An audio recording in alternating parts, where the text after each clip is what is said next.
The Pistons in a game without Cade Cunningham and without Caris LeVert were able to go to New Orleans to get an easy win and prep for this upcoming game against the Houston Rockets behind a big game from Jalen, Duren, and Ausar Thompson.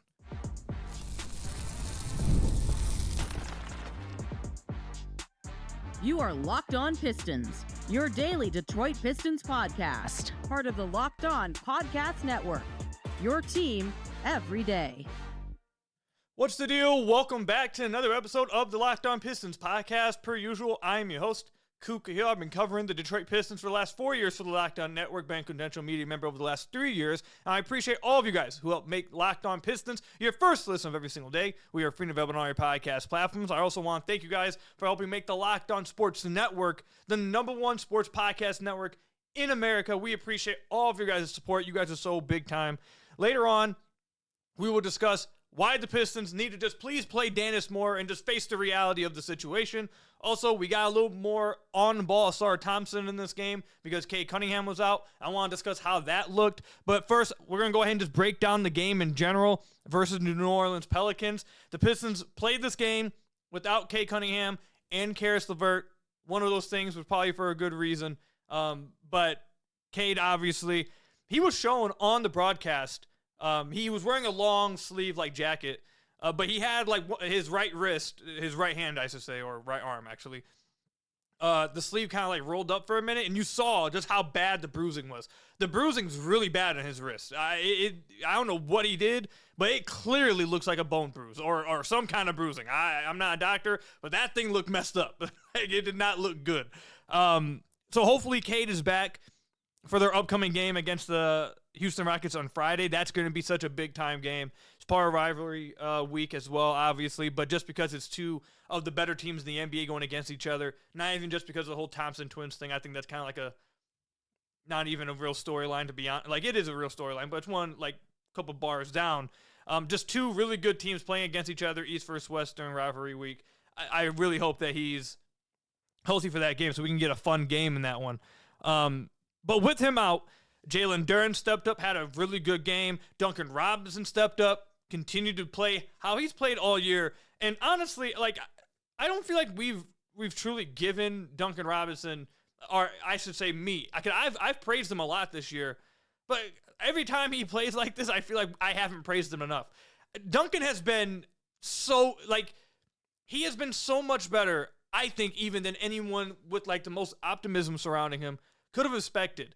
His playmaking has been just great to see. His ability to attack downhill off of DHOs when guys overplay him or go over the top of the DHO and they're trailing, he's able to get downhill. He's able to throw lobs to Jalen Duren. He's one of the best cutting passers on the team. Every time he gets a DHO and gets downhill, Ausar usually cuts down the slot cut, and Duncan always finds him with the bounce pass. Duncan has, and that's obviously not even including the fact he's been one of the very best shooters in the entire NBA, and he provides a little bit more size. He's not a great defender, we all know that, but simply because of his size, he's able to do things that THJ and Malik just weren't able to do. Like, he's able to grab rebounds when like people are boxed out. Like, he's able to go down there and get a board or two. He's able to knock the ball away, deflect the ball because of his length. I think Duncan has just been so fantastic for the Pistons, and he was fantastic in this game too. He hit, I believe, 4 threes tonight, 4 of 9. Continues to just be one of the best volume three-point shooters in the league today. Daniss Jenkins had 17 points and 4 assists. You got contributions from top to bottom in this game. No one really had to play a ton of minutes because the Pelicans, let's just face it, they're not a very good team. So JB was able to go deep into the bench, which we know that he likes to do, and also not have to play many guys at all throughout this game. And they handled it pretty well. Pelicans tried to make it a little bit of a close game in the third quarter, but you could just flat out see that obviously the big differences between them as a team and the Pistons. I never at 1 second thought the Pelicans were even going to take the lead at one point. I mean, the Pistons started out the game 13-0, and then the Pelicans went on a little bit of a run. But this was a really good game to win again without Cade. Just shows how deep this team is. Another subplot of this game, Trey Murphy. This was not a great showcase for potentially being traded to the Pistons, I'll tell you that. I don't think he's being traded anyways. It's just a little fun joke. But he did not play very well at all in this game. For those people who maybe have heard about Trey Murphy being in the trade rumors and should the Pistons go trade for Trey Murphy? Oh, I'd love Trey Murphy on the team. this is a few podcasts ago. It might have been a few weeks ago now at this point. I said how I wasn't nearly as high on Trey Murphy as I once was. And I think you saw my reasons tonight. Now, to be fair to him, when you're being guarded by Ausar for the majority of the game, and then when Ausar comes out, you're being guarded by Ron Holland, you're probably going to be in for a rough night. That's fair. But he was 6 of 19 in this game. Couldn't get anything off. Had 5 turnovers. He was just uncomfortable all night. But one of the things you saw from Trey Murphy that he just I don't believe he really has in this game, which is why this asking price of 3 to 4 first-round picks I think is utterly ridiculous. He's improved somewhat, but if you get physical with him and you have someone who's able to get physical with him, he doesn't really have an off-the-dribble game. And his handle isn't very tight. He's not a very good processor. It's not like he's a great passer either. He's a very good play finisher. He's able to attack closeouts. And like I said, he has improved in some areas. He's able to show some fun stuff every now and then as an off-the-dribble guy. But it's nowhere near something that you think he can do like for a large majority of the time. And he can get very uncomfortable doing so, especially, like I said, against physical defense. His handle is just not very tight. He doesn't create a lot of separation. So I think he's a very good player. Don't get me wrong. If the Pistons could get him for cheaper than 4 first-round picks, he's a very good player. He'd fit. I'd like him. But I feel like he's lower on the pecking order for me simply because I feel like he's not nearly as good of a shooter as like some of the other guys I like Michael Porter Jr. He doesn't move nearly as good without the ball. It's like, I know I keep comparing to Michael Porter Jr., but that's like my dream trade target for the Pistons. I just don't think he's just nowhere. I don't think he's anywhere near as good as MPJ. And if you're going to trade for a guy who doesn't have as much off the ball juice, I'd rather you do that for a player that's not going to cost you very much. Maybe more of like a role player off the bench that just serves a role. I don't trade a multiple picks that don't really that again is not moving without the ball all the time like that. Not great off the dribble as well. Like I think there's a limited ceiling with Trey Murphy, so I wouldn't trade multiple picks for him. Again, tonight he did have to go against Ausar and Ron, and they made life absolute hell for him. But still, I think you saw an idea of why I'm not as high on him as I once was the more I watched him. Marcus Sasser got a lot of minutes in this game tonight. We're going to talk about the guard rotation coming up. Last thing I want to hit on before we move on to the whole guard rotation, which it seems to be something we consistently talk about. I tweeted this out after like the first 5 minutes of the game, and there was a play in the first quarter where Daniss Jenkins runs a pick and roll flowing to his left, to the left wing, with Jalen Duren. Jalen Duren's rolling to the rim, down the middle. Daniss is flowing to his left hand. And then Ausar is on the weak side corner, cutting down. I'm pointing this out because there's been a lot of talk about the lack of spacing with this team. And I have said over and over that if you simply just get a legit shooting 4, we won't be talking about the spacing concerns because of the way the Pistons make teams have to decide. And you saw a really good example of this in the first quarter where they run a pick and roll with Duren. Duren's diving to the rim. The weak side defender is tagging down, so now Ausar is cutting behind him. So now they're forced in a dilemma. It forces Tobias's guy, who's at the top of the key, to then play the roll and like try to take Ausar's cutaway, which brings open a wide open above the break 3 for Tobias. And Tobias hits it. And now the Pistons are up 13-0, and it's like, oh, their offense is flowing great. Tobias has been one of the worst above the break 3-point shooters of anyone with any type of volume this year. If you simply had someone that was a really good above the break 3-point shooter, MPJ, if you had that, all of a sudden those threes start falling, and now we're not sitting here saying, oh, the spacing sucks, because when defenses play that way, they're making them pay. I'll continue to say this. The reason why Ausar and Duren still work together within the half court, it's worked nonetheless so far, even with the minimal spacing they've had. But if you just add even more spacing around them, because they're both such good passers and interior passers, and because Duren draws so much attention as a roll man, and Ausar's so good at timing his cuts and finding open areas in the paint, it forces multiple defenders to be watching where they are, especially because Cade forces, and even Daniss, the Pelicans aren't very good, so maybe they shouldn't have played him this way. But Cade usually gets a lot of attention as a ball handler. So you got all these guys that are drawing attention. If they have 2 shooters outside of them that make defenses pay for playing aggressive in the gaps and aggressive at the nail, then all of a sudden the spacing doesn't matter. All of a sudden, not that it doesn't matter, it's not a concern anymore. So, and Tobias shot 2 of 7 from deep, or no, I'm looking at 2 of 6 from deep, I'm sorry. But like just that play, Tobias hits that three, we're all thinking completely differently about the Pistons offense. It's when you don't have players who are able to make them pay for how they want to guard Duren as a lob threat and guard Ausar as a weak side cutter coming off of Duren's rolls, forcing them to tag, all of that stuff.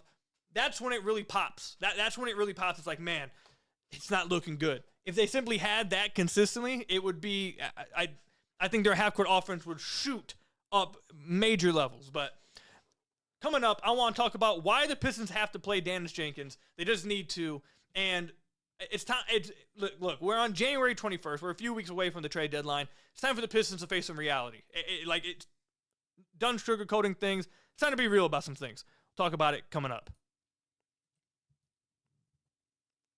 Tax season doesn't have to take over your life. This year, TurboTax is making it easier than ever to just hand things off and move on with your day. With TurboTax Full Service, you can have your taxes done for you by a trusted local expert, start to finish without the stress or guesswork. Instead of spending hours trying to figure out forms, you can meet with a local TurboTax expert in person or connect online. It's a huge time saver and gives real peace of mind knowing an expert is handling it for you. For a limited time, you can have your taxes done by a local TurboTax expert for just $150 all in if a TurboTax expert didn't file for you last year.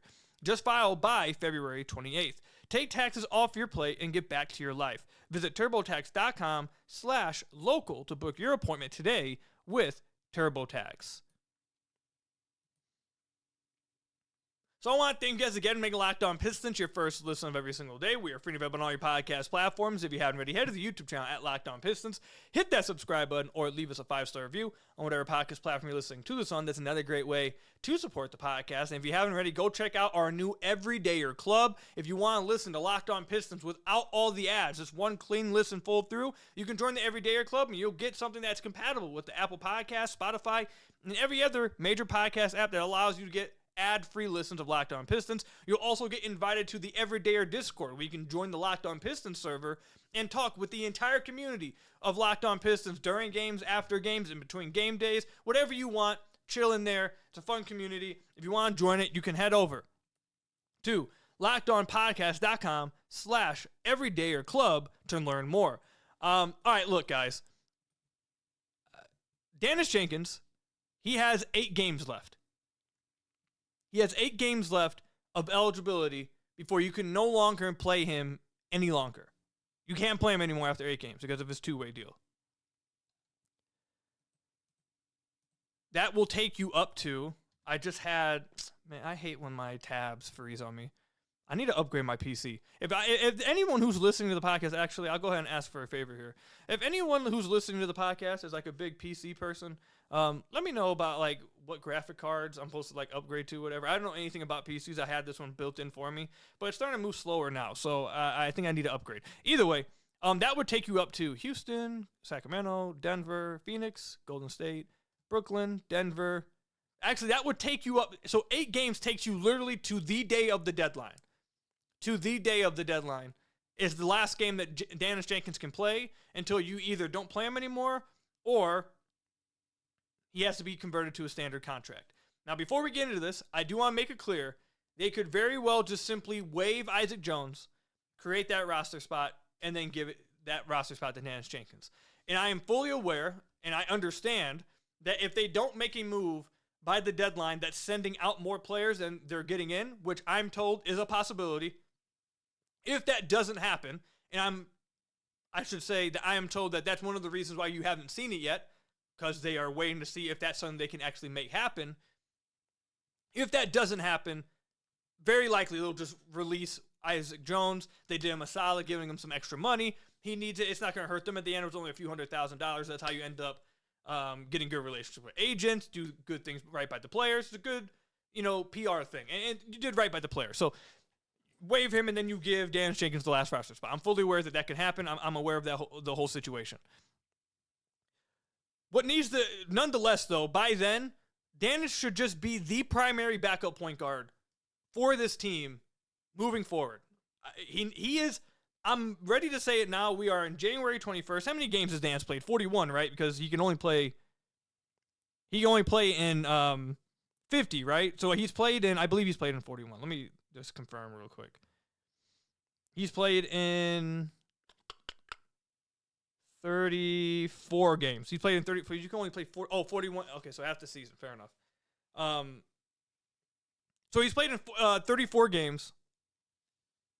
Just about halfway through the season worth of sample. I'm ready to call it. Daniss is just a good basketball player, and I think he's the best guard off their bench, flat out. Like that's I think he is the best guard off the Pistons bench. He is the only guard on the Pistons bench that provides all of the following: ball handling, passing vision, solid decision making, shooting, and defense. He's the only one that can do all five. Some of them can shoot. Some of them can't dribble. Some of them aren't great defenders. Some of them aren't trusted with ball as a ball handler. Everyone else has flaws. And Daniss isn't perfect. I'm not saying he's amazing. He's an elite player. But he's the only one of those guys who you can trust to be a good ball handler, who can make the right passing reads. We saw a few days ago or a few games ago where he had 14 off the bench. He's able to play good defense. He had 2 steals and 2 blocks in this game. He low-key is a pretty impressive shot blocker as a guard. Like, pretty impressive, to be honest. You can trust him running. He can shoot. He's shooting 40% from deep this year. He's confident. He gets to the free throw line. He's very aggressive. Like, he has size. He's 6'4", so he has size along with the defense he plays. He's good. He's the best guard off their bench. And this should be a good thing, that you found someone like this on a 2-way contract. This should be celebrated, that Trajan Langdon was able to find someone like this on the margins that instantly has become their best guard off the bench. He should take, whoever's minutes he has to take, he should take them. He should absolutely just take them.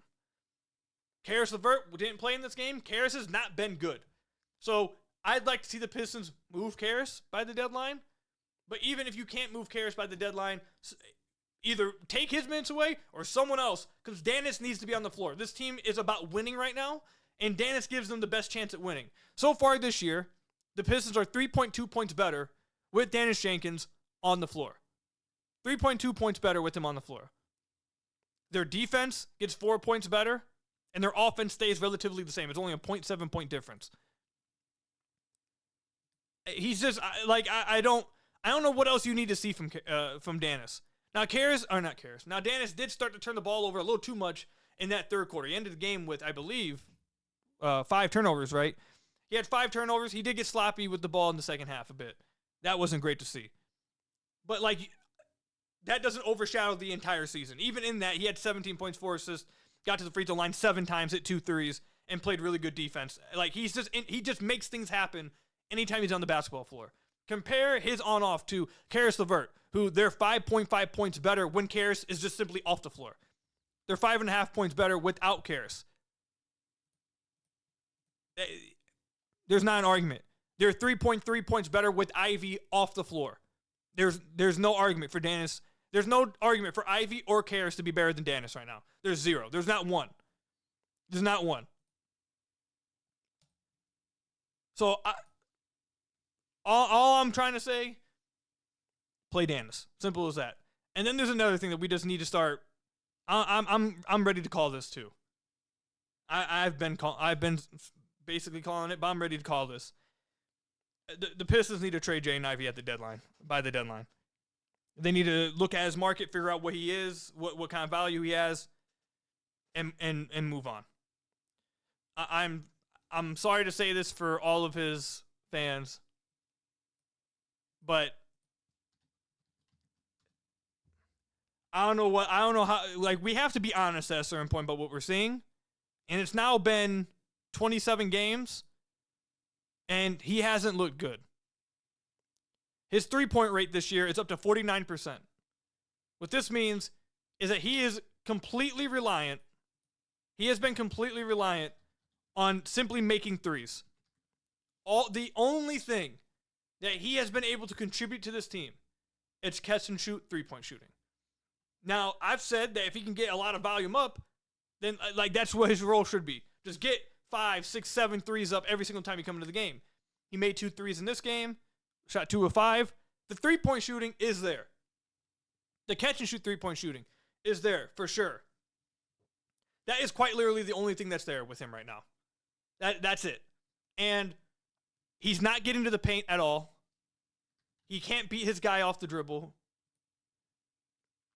His handle, which I wrote about in the offseason and did film breakdowns talking about, his handle was not very good coming into this year, but when you have that type of athleticism he had, it made the margins slimmer because you didn't have to worry. Like, when you're that athletic, you can get away with some things because your athleticism just kind of hides some of the things. Now, he still turned the ball over a ton throughout his career, but a lot of people kind of overlooked it because he was getting to the paint consistently. And he was getting to the paint consistently throughout his career.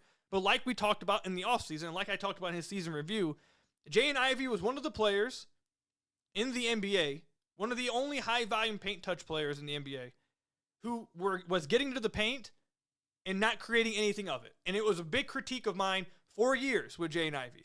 Before this year, he was getting to the rim every single year, 36% of the time. 90th percentile. He was getting to the rim consistently. He was a paint touch. But he was in the 7th percentile, around 7th and 9th percentile in points per shot at the rim. He was one of the worst finishers in the entire NBA. He turned the ball over at one of the highest rates in the entire NBA when it came to on drives to the rim. The past 3 years, this is what Ivey's turnover percentage was on scoring turnover percentage. 8.7, 14th percentile. 8.4, 9th percentile. 10.1, 6th percentile. This year it's 8.0. Again, at the very bottom. Towards the very bottom of when it comes to turn the ball over in scoring situations. Now that he's not getting to the basket consistently, he can't beat people off the dribble. You are seeing games like tonight and seeing games like the last one where he has 3 turnovers in just 18 minutes of action, and that's why JB's not playing him more. Whenever he puts the ball on the deck, he's turning the ball over because his handle has always been a bit weak, but he was able to make up for it because he was so athletic, he was just running around people. Now he can't just run around everybody. He's turning the ball over. He's not getting to the paint at all. That's part of what the 49% three-point rate is talking about. Right now, he's went from 36% of his shots coming at the rim to 26% of his shots coming at the rim. He's nowhere near getting to the rim as much. I don't know. I don't know what to tell everybody. He has his role so far this year. The only thing that he's been able to be effective in is when he's simply catch and shooting. When he's catch and shooting, he's been good. Every time he's put the ball on the deck, he's turned the ball over a ton. He's not getting to the paint. And they can't trust him. JB cannot trust him to be a primary ball handler or be the point guard on the floor. So you have to play him off the ball.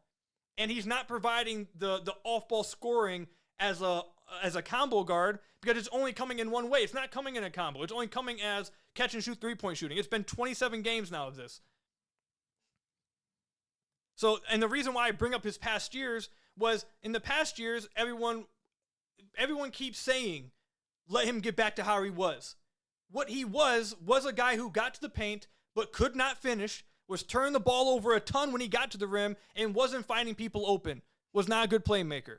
So what he was before is simply just more athletic, but still not more efficient, and still turning the ball over. Now he's not as athletic.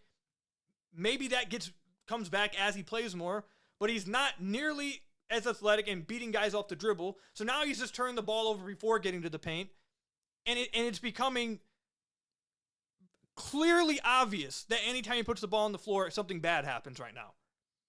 So, again, the catch and shoot three-point shooting is legit. I definitely severely underrated and didn't give him enough credit for how much he improved as a off-ball catch and shoot three-point shooter.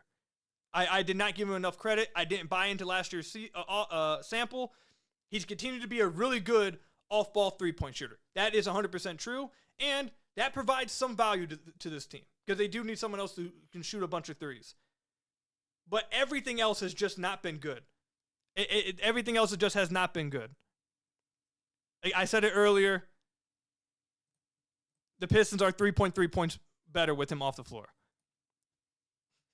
Daniss is, if you have to cut his minutes for Daniss, you should, because Daniss is better. Daniss is better than him. He's better than Caris, and he's better than Sasser. Daniss is the best guard off the bench for the Pistons. It's time for the Pistons to put away where you were picked and whether you were undrafted as a two-way guy, put that to the side. Just play the best basketball player. And Daniss has proven that he's better than all these guys. He makes things happen anytime he touches the floor. I'd play him over Caris, I'd play him over Ivy, and I'd play him over Sasser. I don't see the argument for not doing so. Let me know, comment section down below or over on Twitter at Khahil, how you guys feel about that. You guys think Daniss is the best guard off the bench? Coming up, Ausar Thompson got some more on-ball looks in this game. I'm going to talk about how I felt they looked coming up. New year, new systems. This is the time when a lot of us look at the messier parts of how we run our business and think there has to be a better way. And there is. Streamlining your communications is one of the quickest upgrades you can make. That's why today's episode is brought to you by Quo, spelled Q-U-O, the smarter way to run your business communications. Because when your team is reachable, organized, and communicating in one place, they're not just working cleaner, you're creating more opportunities to connect with customers. I love how simple Quo makes everything. Your whole team can call and text from one shared business number so nothing gets missed. And Quo's smart AI tools automatically log calls, summarize conversations, and highlight next steps so details never slip through the cracks.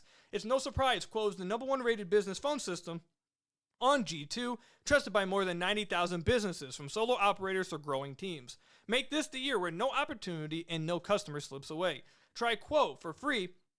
Plus, get 20% off your first 6 months when you go to quo.com/LockedOnNBA. That's Quo, QUO.com/LockedOnNBA. Quo, no missed calls, no missed customers with Quo.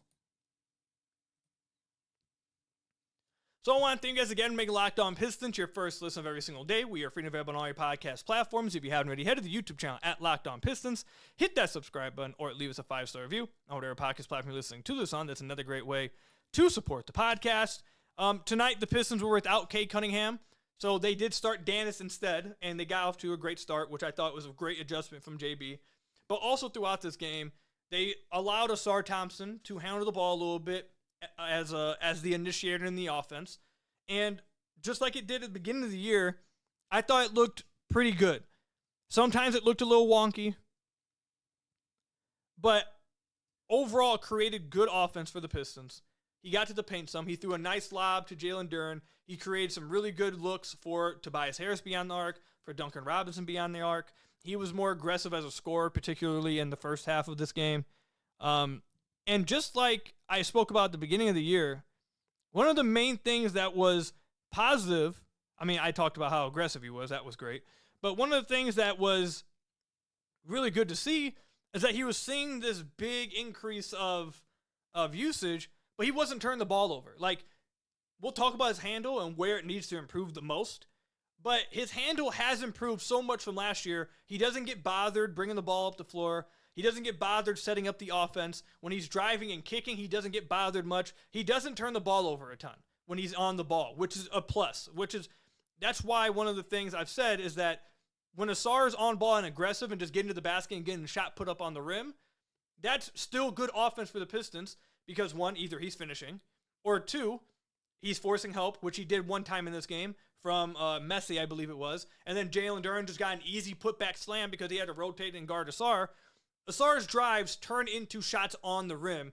And I believe I saw this stat the other day. The Pistons rebound 45-46% of Ausar's misses. Whether it's him or Duren rebounding their own miss, I believe the number was around like 20% Ausar rebounds his own misses. So I don't remember the exact number. I don't remember who tweeted it out. It was one of the stat accounts. But either way, my point is that when he's on the ball and he's getting to the rim and being aggressive, because he doesn't turn the ball over and he's able to get shots on the rim, it usually, a lot of the time, turns into a good possession simply because he's aggressive and forcing help. So whether he's finishing or forcing someone else or allowing someone else to get an offensive rebound, or he's driving, kicking for a shooter, a lot of his on-ball possessions are like a net positive process-wise. So it looked good in this game as well. I know that's probably something we're just not going to see for the rest of the year. But I saw a few people that I respect outside Detroit watching this game mentioning that Ausar's looked really good on ball. It feels like they feel like he has some secondary playmaking, secondary ball handling that potential that he can unlock. And I've said that since they drafted him. That was the sell with Ausar. If you're going to get a defensive guy with that type of athleticism and you also believe he can be a secondary ball handler, then he's easily the pick at 5. And for the first 10-ish games, 15 games of the year, you were seeing that. And we haven't seen him nearly on ball as much. I have a feeling JB kind of wants him to, now that everyone's back, he's had him scale back into that off-ball role, that dunker spot cutting role, and you just won't see him much for the rest of this year. And they'll give him another offseason to develop some of it. But anytime we've seen him on ball, when we've seen him get usage on ball, it usually creates good things. Like the first 12 games of the year, 14 points a game, 6.5 rebounds a game, 3.5 assists. This is before everyone came back, before he got hurt, and then he came back and everyone had returned, and his usage really dropped. He was only turning the ball over 1.4 times a game, so had a great assist to turnover ratio. So I think you've seen some stuff this year, some flashes that make you happy about what it could be. One of the things that has to improve is his handle in tight spaces. It's not good in tight spaces. When he's able to just attack someone one-on-one, it looks a lot better. He's not bothered by pressure like full court. He's been good handling that. He's been good handling pressure at the point of attack when he's trying to set the offense up. But when he gets into traffic, his handle very much still needs work. There was one possession to end the half in the first half where he set up a drive with an in-and-out dribble, and space opened up for him to rip through and get through. And if he got through, it was going to be an easy dunk. He set up the in-and-out nice, but there was two defenders there. He went to rip through and catch his dribble, and he lost control of it, ended up having to go back and shoot a contested fadeaway midi.